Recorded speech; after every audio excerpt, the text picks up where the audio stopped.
আজকে বানাবো দই বড়া। তার জন্যে এই মিউলির ডালটাকে সারা রাত ভিজিয়ে রেখেছি। এরপরে আমি মিক্সিতে পেস্ট করে নেব। মিক্সিতে একটু কাঁচা লঙ্কা, আদা কুচি দিয়ে এক স্লাইস আদা দিয়ে বেটে নিয়ে পেস্ট করে নিচ্ছি। পেস্ট করার পর এরকম হয়েছে। ব্যাটারটা হয়ে যাওয়ার পর এর মধ্যে একটু মৌরি আর সামান্য একটু নুন মিশিয়েছি, সামান্য, খুব অল্প। ব্যাটারটা খুব একটা পাতলা হবে না, এরকম একটু টাইট, খুব একটা টাইট হবে না আবার খুব একটা পাতলা হবে না, মাঝামাঝি হবে। এবার এটাকে আমি ফেটাবো। এটাকে ভালো করে ফেটিয়ে নিয়েছি। এরকম ফ্লাফি মতো হবে, মানে একটু ফেপে ফেপে যাবে। আর এটা ঠিক মতো হয়েছে কিনা সেটা দেখার জন্য একটা বাটিতে জল নিতে হবে। এভাবে একটা ফেলে দেখতে হবে যে এটা ভাসে কি না। যদি ভাসে তাহলে বুঝতে হবে যে এটা ফাঁপাটা ঠিক হয়েছে, ফ্যাটানোটা ঠিক হয়েছে, যে ভাসছে।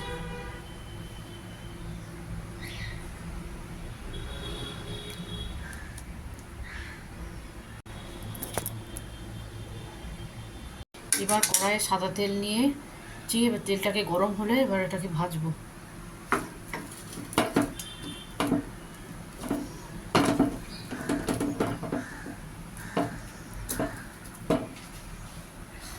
হালকা হালকা করে ভাজবো।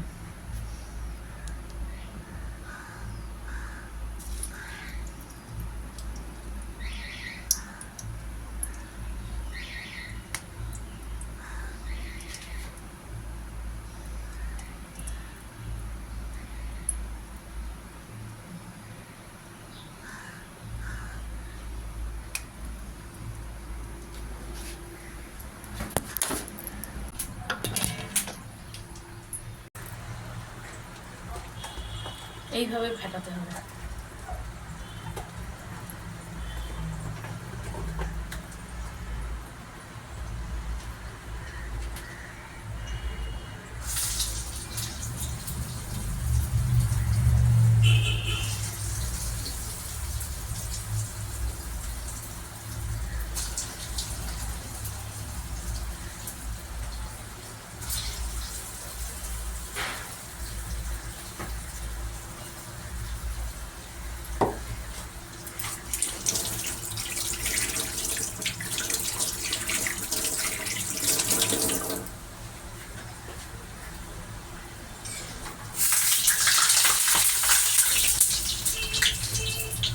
এরকম হালকা হালকা কালার হবে।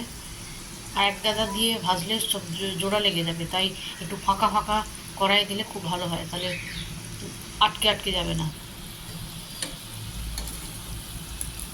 হালকা করে ভাজতে হবে।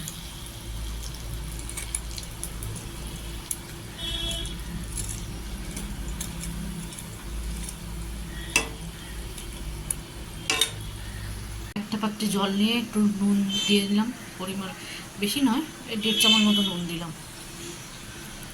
এই জলটার মধ্যে নুন দিয়েছিলাম, সেই জলের মধ্যে গরম বড়াগুলো এই জলের মধ্যে ছেড়ে দিলাম, দিয়ে 8 ঘন্টা ভিজিয়ে রাখবো। তারপরে চিপে চিপে জলগুলো বার করে অন্য একটা পাত্রে এগুলোকে এবার জল চিপে চিপে একটা বাটিতে রাখবো।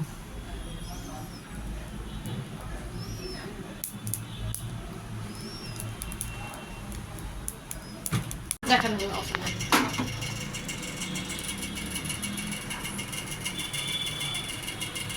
এবার আমি বড়াগুলোকে জল চেপে চেপে এই একটা বাটিতে রাখছি।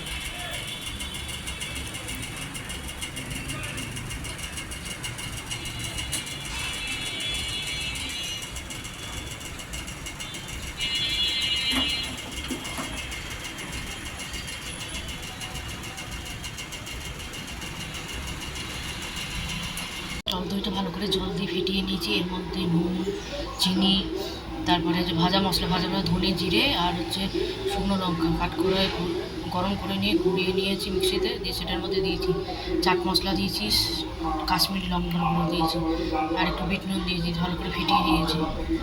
আর এখানে হচ্ছে চাটনি রেডি আছে, ধনে পাতা রেডি আছে। আর এর মধ্যে দই বড়ার মধ্যে ঢেলে দেবো।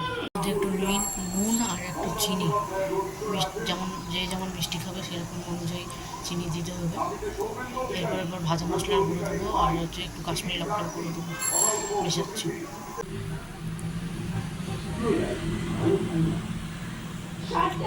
পাকা তেঁতুলটাকে জলের মধ্যে দিয়ে ভালো করে কাটবার করে নিয়েছি। চাটনিটা ফুটছে, তেঁতুলের চাটনিটা ফুটছে। এখানে দই রেখেছি, এবার দইটাকে জল দিয়ে ভালো করে গুলবো। গুলে এবার দেখাচ্ছি কী করবো। তোমাদের যদি এই দই বড়াটা পছন্দ হয়ে থাকে তাহলে আমার এই চ্যানেলটাকে লাইক করো, সাবস্ক্রাইব করো, শেয়ার করো একটু চাট মশলা প্লিজ। দিয়েছি, একটু ভাজা মশলা দিয়েছি আর একটু হচ্ছে কাশ্মীরি লঙ্কার গুঁড়ো দিয়ে ডেকোরেশন করেছি।